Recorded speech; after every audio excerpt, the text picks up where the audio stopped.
and watched her coming down the hall. Or rather, she watched the man behind her. Elizabeth could see Chickie's big dark eyes fasten on the big man and widen with fascination. Elizabeth opened her office door. The biker, without pausing, opened the door to Quinlan Securities directly across the hall from her. Quinlan Securities didn't have any windows into the hallway, only a discreet sign on a solid-looking door. She had been glad, on more than one occasion, that there were no windows, for more than one reason. The people who went through that door were interesting, to say the least. "Wow," Chickie said, her gaze now fastened on the closed door across the hall. "Did you see that?" "I saw it," Elizabeth said dryly. Chickie's taste in men, regrettably, tended toward the unpolished variety. "He wore an earring," she said dreamily. "And did you see his hair?" "Yes, it was long and uncombed." "What a mane! I wonder why he's going into Quinlan's." Chickie's eyes brightened. "Maybe he's a new staffer." Elizabeth shuddered at the thought, but it was possible. Unfortunately, the securities in Quinlan's Securities didn't refer to the financial kind, but the physical sort. Chickie, who didn't have a shy bone in her body, had investigated when they had first moved into the building and cheerfully reported that Quinlan handled security of all types, from security systems to bodyguards. To Elizabeth's way of thinking, that didn't explain the type of people they saw coming and going from the Quinlan offices. The clientele, or maybe it was the staff, had a decidedly rough edge. If they were the former, she couldn't imagine them having enough money to afford security services. If they were the latter, she likewise couldn't imagine a client feeling comfortable around bodyguards who looked like mass murderers.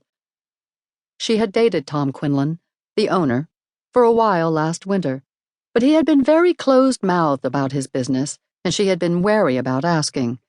In fact, everything about Tom had made her wary. He was a big, macho, take-charge type of man, effortlessly overwhelming in both personality and body. When she had realized how he was taking over her life, she had swiftly ended the relationship and since then gone out of her way to avoid him. She would not lose control of her life again, and Tom Quinlan had overstepped the bounds in a big way. Chickie dragged her attention away from the closed door across the hall and looked expectantly at Elizabeth. "Well?" Elizabeth couldn't hold back the grin that slowly widened as her triumph glowed through. She loved it.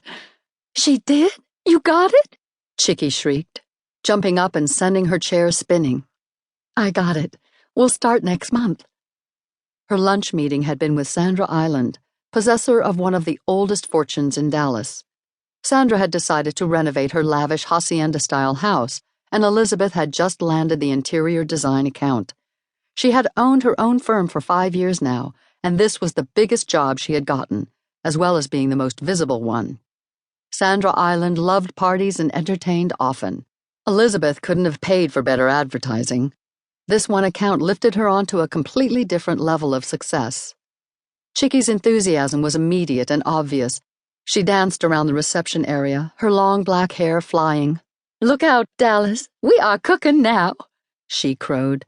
"Today the Island account, tomorrow you'll do something else. We are going to be busy." "I hope," Elizabeth said as she passed through into her office.